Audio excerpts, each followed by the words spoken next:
Masterizer.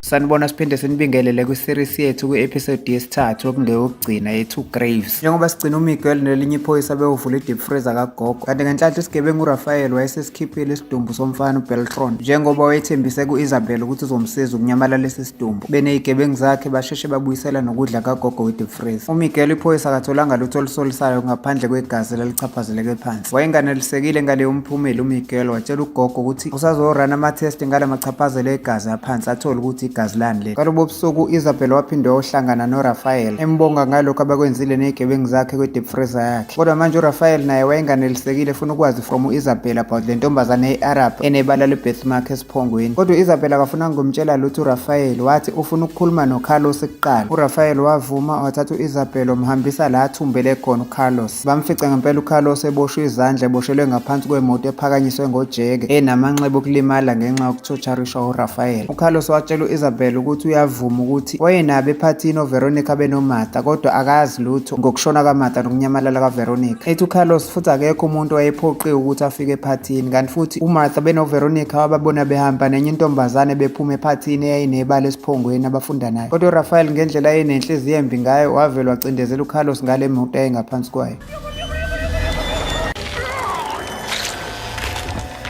Watshela ugogo ukuthi lo ngimpitsheza ngemoto ngoba mudalo be-involved nengane yami encane ephathini yokukhohlakala. Wasethi nawe Isabel ngitshela igama lale ntombazane enebala esiphongweni. uIsabel wayesathuswe isihloko sikaRafael wamtshela ngokushesha igama lentombazane ye-Arab ukuthi uJamila. uRafael wathi ngiyakuzwa noma ungitshela ukuthi akasahlali la kodwa ngeke kube yinkinga ukuthi ngimfune ngize ngimthole lo Jamila. uIsabel wa-receive phone call efonelwa u-Antonio indodana yakhe. Sathola ukuthi uLupe ubesezama ukuyibulala ngoba ugwinya inqwaba yamaphilisi okulala kodwa usheshe wathola usizo waphuthunyiswa esibhedlela ngokushesha. uIsabel wathi mayefika kulelo wodi likaLupe umzukulu wakhe wafica ukuthi nendodana yakhe u-Antonio ukhona lapho. u-Antonio watshela uIsabel ukuthi akazi ukuthi iy'ntatheli ziyithole kanjani ifoni namba kaLupe ngoba kade zimfaka imibuzo ngokunyamalala kadadewabo uVeronica. Ethi iy'ntatheli bezimchaza uVeronica njengomuntu ongayiphethe kahle empilweni. Lokho kumlimaze kakhulu emoyeni uLupe osafisa ukubonana nodadewabo. Ethi uLupe noma ngazi ukuthi into ekungelula ukuthi iyophinde yenzeke leyo. u-Antonio wakhuluma into eyabethusa uIsabel noLupe ngokuthi athi kungenzeka ukuthi uVeronica usaphila. Iseries yethu siyasivezela ukuthi kwenzakalani ngalobo busuku. Emva kokuthi uJonas sebabekile ephathini uMartha benoVeronica bahamba baya kuleyo phathi bobabili. uVeronica wayewajwayela amaphathi anjengalawa kodwa uMartha wayeqala futhi wayesaba enamahloni. uVeronica wayehamba etshela umngane wakhe uMartha ethi akakhululeke beze la nje ukuzoyijabulisa kuphela. Ethi uVeronica kuMartha futhi ngeke wenze into ongathanda ukuyenza. Bafika lapha ephathini bemukelwa uBeltron nakuyilapha bafika bashintsha bagqoka impahla ehambisana naleyo phathi. Kuleyo phathi kwadlala kakhulu ingoma kwaphuziwa utshwala kwabhenywa kwenziwa konke. Ngesikhathi umfana omncane uBeltron kuyena wayebaseva ngezinto eziphuzwayo. Ukuhamba kwesikhathi nokuqhutshekwa kokuphuza uMartha wayengakhululekile wazizwa sebadizi ngenxa yotshwala wahlala phansi. Kwafika le ndoda eyipresenta kwi-TV ekuthiwa uCarlos yatshela uMartha ukuthi akasuke jive. uJamila lo nebala esiphongweni watshela uCarlos ukuthi uMartha akekho right uzophuma naye umshayisa i-fresh air. Kodwa uCarlos wathi uzohamba naye uMartha wahamba naye uCarlos. Kanti uCarlos uzongena ema-toilet noMartha ngoba embone weak wamdlwengulela khona. uVeronica benomngane wakhe uJamila base befuna uMartha bamfice engekho esimeni esi-right ema-toilet e-traumatized esedlwengulwe uCarlos. uVeronica wayesethukile wakhala wabaleka waphindela ekhaya. uVeronica wafika ekhaya wavusa ubaba wakhe uAntonio wamtshela ukuthi khona iphutha elikhulu aselenzile. Wahamba naye wamusa ehlathini la kwasekulahlwe khona umzimba kaMartha wayeseshonile. uVeronica wayetshela ukuthi kungenzeka ukuthi ingozi ngesikhathi etshela ubaba wakhe ukuthi ufuna ukuripothela amaphoyisa. Kodwa uAntonio lento wayibuka ngenye indlela ukuthi even ngisho kungathiwa bekuyingozi. Kodwa uRafael ubaba walengane ekuthiwa uMartha eseshonile ngeke abe nendaba ngendlela anesihluku ngayo. Ethi uAntonio uRafael angafuna ukupay revenge ngokufa kwengane yakhe uMartha okuchaza ukuthi naye uVeronica akekho safe angashona. uAntonio watshela uVeronica ukuthi kunokuthi siye emaphoyiseni ngizokusiza ngesikhathi uAntonio ehake ingane yakhe uVeronica emtshela ukuthi lokhu kufanele kube imfihlo yami nawe. uAntonio waqala ngokuthi athathe ijakhethi kaVeronica ayishiye khona lapha endaweni yesigameko enzela ukuthi kubonakale ngathi uVeronica unyamalale kanye noMartha. uVeronica nobaba wakhe uAntonio bahamba besebenzisa isikebhe beye emanzini nesidumbu sikaMartha sebeyosilahla khona. Kodwa beqeda ukwenza njalo ababuyelanga ekhaya ngoba uAntonio wahamba noVeronica eyotshela omunye umngane wakhe osebenza eyigebheni ukuthi ucela ameqisele ingane yakhe uVeronica amuse phesheya kweyilwandle eMorocco. uVeronica wayengafuni ukuhamba kodwa wayengena choice ngoba wagcina ehambile. Mase sibuyela manje la ehoteli likaLupe esibhedlela. uIsabel uthethisa indodana yakhe uAntonio ngendaba engakade emfihlele yona. uAntonio waqhubeka watshela uma wakhe ukuthi ubeplane ukuhamba eBrazil lapho bezoqala kahle impilo yakhe kabusha namadodakazi akhe omabili uVeronica noLupe. uIsabel wathethisa indodana yakhe uAntonio ethi kanti uplane ukuhamba nabazukulu bami ungishiye ngemuva. uAntonio wacasuka wathethisa uma wakhe wamtshela ukuthi mina ngina 15 years wangiyekela umzali wami ngawuhlala emgaqweni uphila. Ethi u-Antonio wawungekho ngisho emshadweni wami. Ethi wawungekho ngisho uma walamantombazane egule ephethwe i-cancer. Ethi u-Antonio awubanga khona ngisho eseshonile unkosikazi wami, awubanga khona ngisho emngcwabeni wakhe. Ethi wawungekho ngisho uLupe benoVeronica bezalwa. Ethi waretire nje esikoleni la kade ufundisa khona wahamba wodla imali zakho wedwa. Ethi u-Antonio kwi-Isabel ungangiblame ngalutho mina ngoba wena uselfish. Ethi wena uzenzela okuthandayo ungamcabangeli omunye umuntu. Ethi u-Antonio kumina awubanga umzali oqotho. Ethi even namanje njengoba usugogo abazukulu bakhe awubathandi ngokufana. Ethi njengoba ngithi uVeronica kungenzeka ukuthi uyaphila bengenzeli wena bengenzela uLupe. Ezwa konke lokhu ugogo u-Isabel akaphendulanga ngoba wayazi ukuthi indodana yakhe u-Antonio imtshela iqiniso. U-Isabel waxolisa ka-Antonio wambuza ukuthi uVeronica uphi njengamanje, wathi u-Antonio angimazi. Ethi u-Antonio emva ka6 months esehlele eMorocco uVeronica wanyamalala kangazi ukuthi wayaphi. Ethi u-Antonio kodwa ngiyakholwa ukuthi uyaphila ngoba uyangifonela njalo ngoLwesihlanu. U-Isabel wathi utshela u-Antonio ngoJamila, wathi u-Antonio ngazi konke ngoJamila umngani kaVeronica. Kodwa inkinga manje kwase kuwukuthi naye uRafael isigebengu wayesefuna uJamila. Okuwukuthi uRafael mayingathola kuqala uJamila wayengakhuluma iqiniso ngokushona kaMata, lokho kwangabulalisa abantu abaningi. uRafael wafonela ugogo Isabel wamtshela ukuthi usewutholile umkhondo kaJamila. Ethi usetholile nokuthi usebenzela kwenye diving club endaweni yase-Almeria. uRafael wanika u-Isabel igama laleyo diving club ekusebenzela kuyona uJamila e-Almeria. Wazothi uRafael namhlanje ntambama ngiyakhona. Ugogo Isabel waqhamuka neplan esheshayo watshela u-Antonio ukuthi akatshele iphoyisa uMiguel ukuthi uRafael uyena wathumba le TV presenter ekuthiwa uCarlos ngokuthi yayikhona ephathini yama-celebrity. Ethi leyo plan yokubambezela uRafael ukuthi angasheshe afike endaweni yase-Almeria ukuze Isabel akwazi ukusheshe afike kuJamila kuqala. Nokwathi lapho uRafael eselungiselela ukuhamba endaweni yase-Almeria, lafika ngempela iphoyisa uMiguel emzini kaRafael wamthatha eseyomhlaba ngemuzi epolice station. uRafael epolice station watshela iphoyisa uMiguel ukuthi ngeke akhulume lutho ngaphandle kommeli wakhe. Nokwathi ngokuhamba kwesikhathi yafika iloya kaRafael yamkhipha. Ethi kulawo maphoyisa abambe iclient lakhe bengenabo ubufakazi obugcwele. Nokwathi beqeda ukumkhipha nje uRafael waqhubeka nohambo lwakhe lokuya endaweni yase-Almeria. uRafael wayesephuthumela ukukhava isikhathi esidlekile ebanjezelwa amaphoyisa. Kanti ngakwelinye isayidi ugogo Isabel wafika kuqala yena lapha e-Almeria. Waqonda straight kuleyo diving club ekusebenzela kuyona uJamila wamthola. Wathi uJamila mayiqeda ishift yakhe emsebenzini ehamba ngesithuthuthi sakhe Isabel wasilandela isithuthuthi. uJamila wayengaboni ukuthi ulandelwa yisalukazi, uyena yedwa umuntu owayazi ukuthi kwenzakalani kuMata. uIsabel wahamba waze wafika endlini kaJamila was-introducer njengomngani wabazali bakaJamila. uJamila wamngenisa uIsabel waze wamenzela nekhofi. Ngesikhathi ugogo Isabel ecela ubisi letiye kuJamila, wahamba uJamila esethi uyomthathela lona ekhishini eshiya ugogo yedwa. uIsabel wasala wafaka amaphilisi kwidrink kaJamila. uJamila wathi mayibuya nobisi ekhishini wabuza kugogo Isabel ukuthi ubani futhi uzofunani la. ugogo waqhubeka nokuqamba amanga etshela uJamila ukuthi njengoba eshilo ukuthi umngani wabazali bakhe. Ethi bakhuluma okuhle kodwa ngendodakazi yabo uJamila. uJamila watshela isalukazi ukuthi asikhulume iqiniso ngoba yena akakazi amazi ubaba wakhe kanti futhi usenesikhathi eside kabashonela uma wakhe. uJamila waxosha ugogo Isabel wamtshela ukuthi akahambe. uIsabel wayeka lokho ku-actor wabuza straight kuJamila ukuthi kwenzakalani ephathini yama-celebrity 2 years ago. uJamila akafunanga ukuphendula ugogo kodwa wathi uyasukuma uJamila amaphilisi kagogo adlala indima yawo ngoba mdaka wazizwe badizi washayeka phansi waquleka.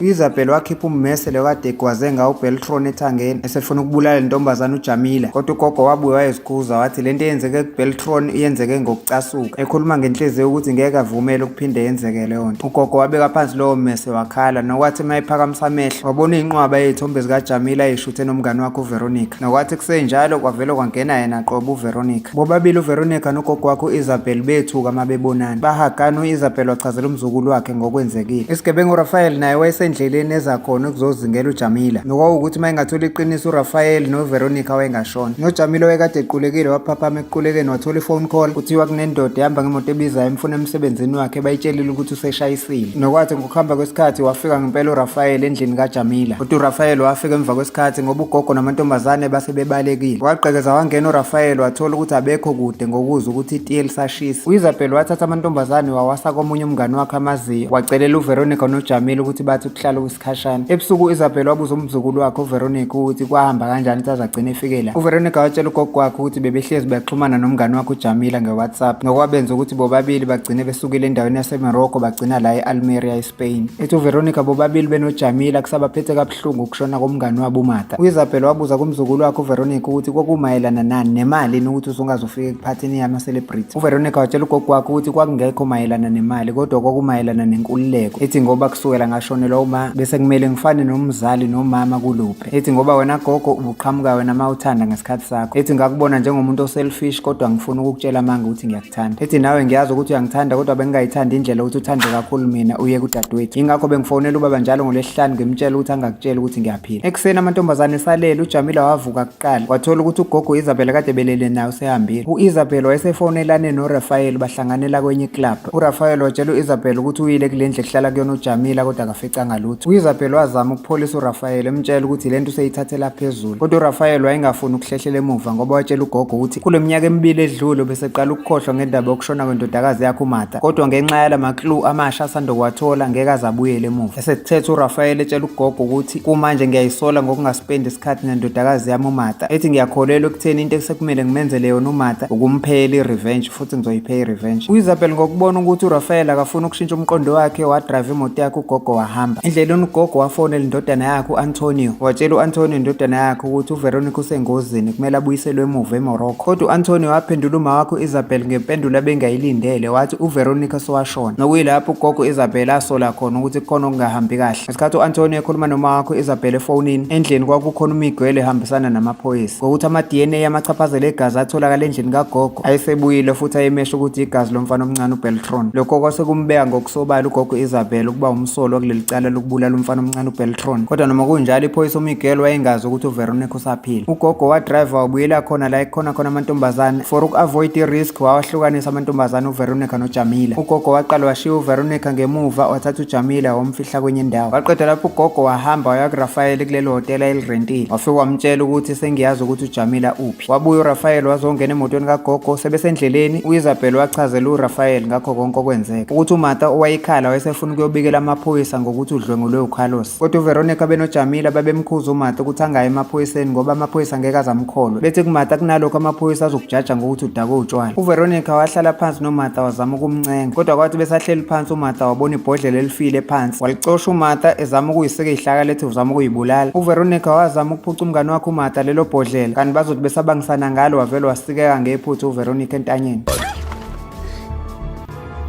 Nokuyilapho uVeronica acasuka khona ngesenzo sikaMartha wavele wamphusha. uMartha wasakazeka ngekhanda esihlalweni seconcrete nokwakuyiyona ndlela kwashona ngayo uMartha. Wathukuthela kakhulu uRafael uma yezwa indlela okwabulawa ngayo indodakazi yakhe. uRafael wayecasukile wathi ngisho kungathiwa bekuyingozi kodwa uVeronica wabulala ingane yami futhi ngifuna ukwenza sure ukuthi ngiyambulala kabuhlungu. Ethi uRafael kugogo ngifuna ukuqala ngiyobulala indodana yakho uAntonio ngokuthi benendodakazi yakho uVeronica balahla isidumbu sengane yami emanzini. ugogo uIsabel wabona ukuthi indlela yokucasuka kaRafael akusekho ukumehlisa umoya. Kodwa uIsabel wayengeke avumele ukuthi kubulawe umzukulu wakhe Veronica nokuthi kubulawe indodana yakhe Antonio. Ugogo Isabel wazicabanga naye ukuthi ulindwe iphoyisa uMiguel namanye amaphoyisa ngenxa yokubulala umfana omncane uBeltron. Ugogo wabona ukuthi isisombululo sokuqeda lento ukujikijela imoto emanzini ayibulale benoRafael.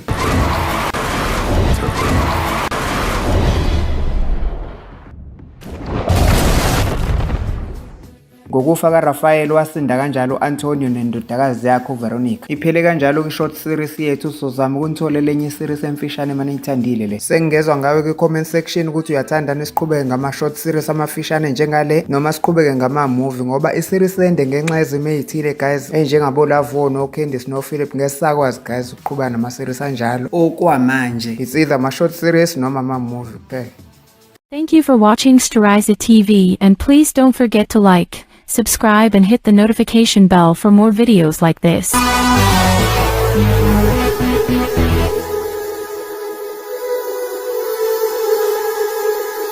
Storiza TV.